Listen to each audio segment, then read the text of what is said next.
The buried remains of the folk of Broughton, near Scunthorpe, Great Britain, lie enclosed in the red brick-walled graveyard behind the elaborate St. Mary's Church. There are 3 burial grounds in Broughton. There is Appleby Lane Cemetery, that is also known as Broughton Cemetery, St. Mary's Churchyard and Broughton Church Graveyard.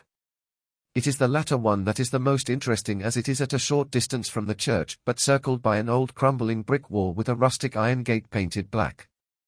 It is like the walled kitchen gardens of big country houses such as Doddington Hall in Lincolnshire. This graveyard has some old graves with a variety of intricate patterns and designs upon them.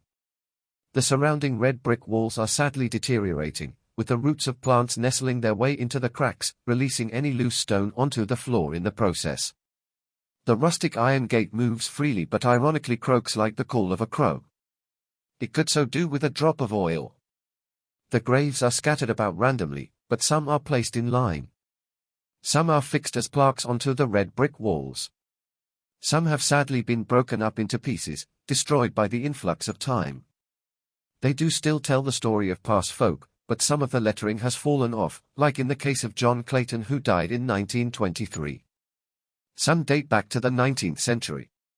One notable grave is that of Anthony Thorpe, who died in 1860.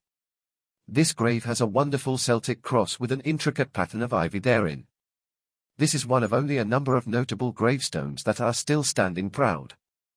Let us open the rustic iron gate and explore the mystery of the people buried here.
I hope you will agree that it is an exciting sight full of crumbling walls, death, and a rustic iron gate. The graveyard rarely sees new burials now, but there is still plenty of space inside those crumbling red brick walls. Some of the graves are ruinous, but they do tell the stories of the past lives that were once lived in this part of North Lincolnshire. I believe that this site is managed by Broughton Town Council and possibly volunteers who cut the grass and tidy the grounds. The site is difficult to find, and parking is limited, but it is well worth a visit just to soak up the lurid atmosphere. The rustic iron gate is always open, even at night.